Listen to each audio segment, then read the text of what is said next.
Thank you, Mr. Speaker. Last Thursday, Jo Cox was doing what all of us here do, representing and serving the people who elected her.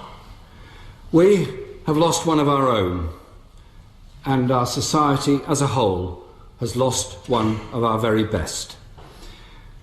She'd spent her life serving and campaigning for other people, whether as a worker for Oxfam or for the anti-slavery charity, the Freedom Fund, as a political activist and as a feminist.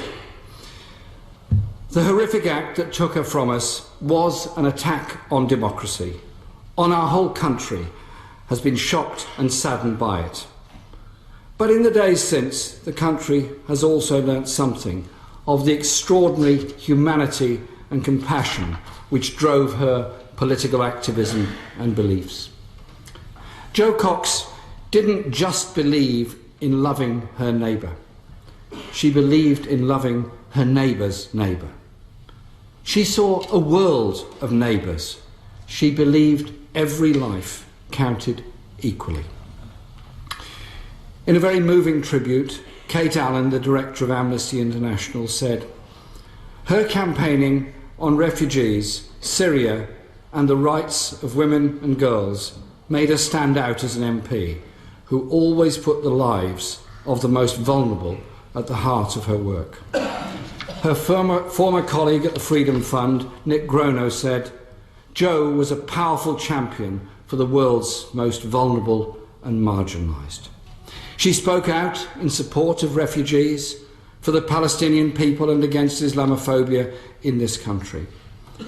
Her integrity and talent was known by everyone in this House, by the community of Batley and Spen, which she proudly represented here for the past year. But it was that community in Batley and Spen that brought her up, as well, of course, as her wonderful family, to whom we share their grief today. Her community and the whole country has been united in grief and united in rejecting the well of hatred that killed her, in what increasingly appears to have been an act of extreme political violence. We are filled with sorrow for her husband, Brendan, and young children.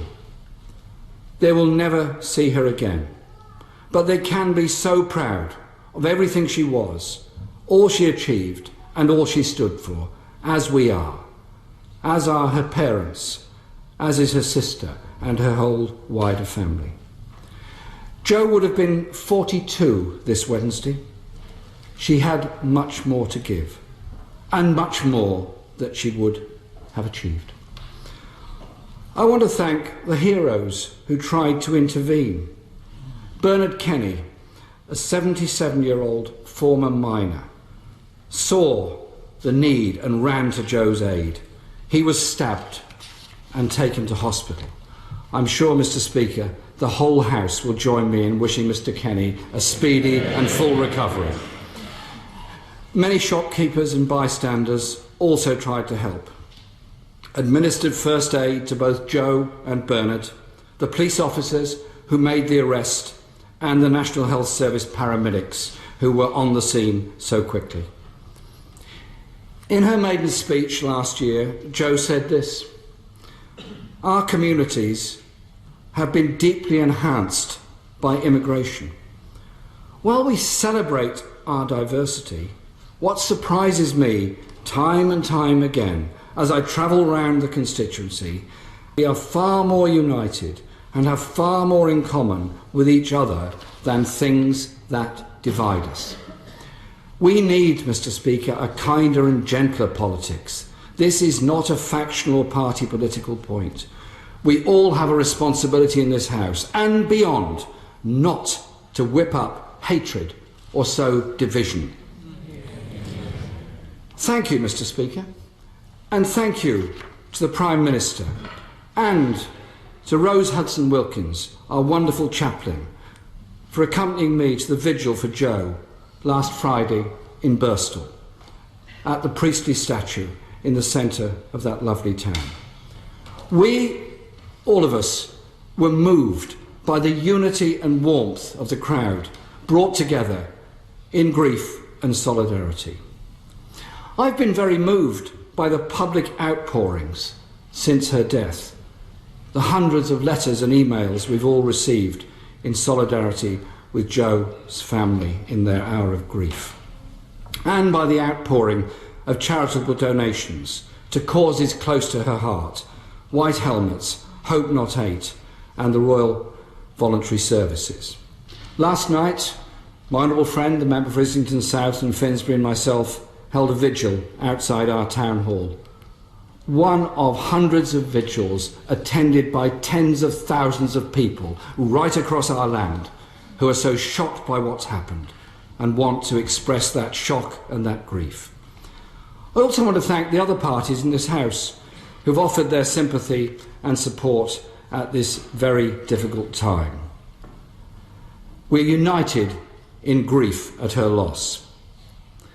And we must be aware her killing is an attack on our democracy. It is an attack on our whole society.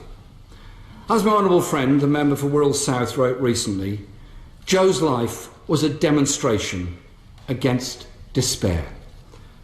And in her tragic death, we can come together to change our politics, to tolerate a little more and condemn a little less. Jo's grieving husband, Brendan, said, Jo believed in a better world, and she fought for it every day of her life with an energy and a zest for life that would exhaust most people. Today, we remember Jo's compassion and a passion to create a better world. And in her honour, Mr. Speaker, we recommit ourselves to that task. Thank you. And whilst we celebrate our diversity, the thing that surprises me time and time again as I travel around the constituency is that we are far more united and have far more in common than that which divides us.